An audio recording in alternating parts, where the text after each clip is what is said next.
So, what is a definition of math anxiety? What we know about it is that really it's just a worry or fear about solving math problems. But research says that it's a real phenomenon, right? And it's unpleasant feelings of tension and anxiety that hinder the ability to deal with numbers and math in a variety of situations. So let's take a look at a couple of research things that we pulled that focus on the children. Estimates suggest about 20% to 25% of children experience at least some math anxiety, 20 to 25%, and it often lasts into adulthood. So, like Darcy and I, we mentioned before, when we said, what's one word that comes to mind? For me, my math anxiety, I know my feelings of ick about math stem from childhood and they moved on into adulthood. I know that about myself. Being in early childhood education, I used to work for the Department of Ed, and we had to redo some of the standards for the state of Arizona. And we were dividing up the standards, and I was like, "Don't give me math. I don't want math. I don't want to do that." And that is from my anxiety from my childhood. And then this one: children absorb math attitudes through observation and emotional modeling. I want to pause there. Observation and emotional modeling. What are they seeing? And how is that affecting them? They're absorbing it. So how is it influencing their own ideas, their own mindset about math? So we said that research really focused on math anxiety when it comes to students and children.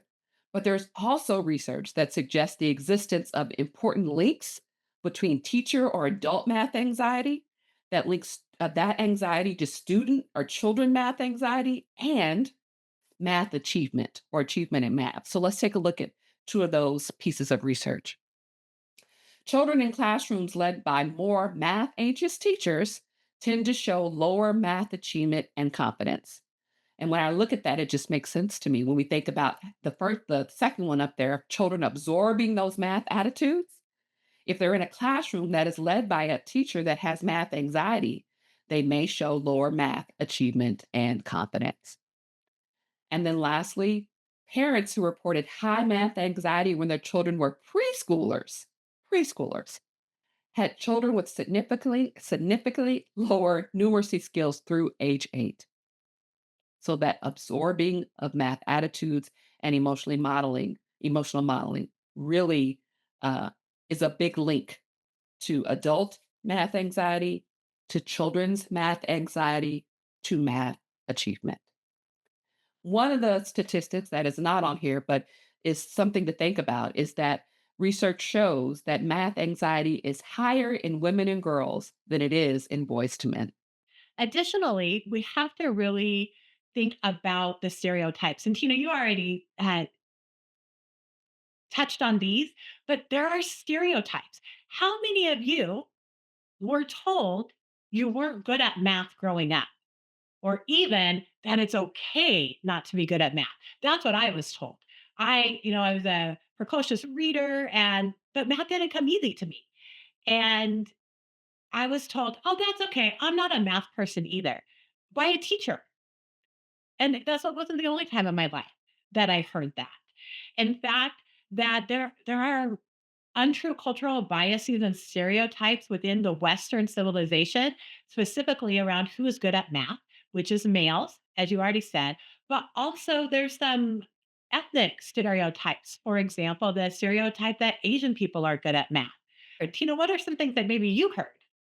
The same thing, Darcy, and I've told this story to you before. There was a doll, a Barbie, back in the day, and I forget the title, the name of the Barbie, but if you pressed a button on the Barbie, her belly, she would say certain things.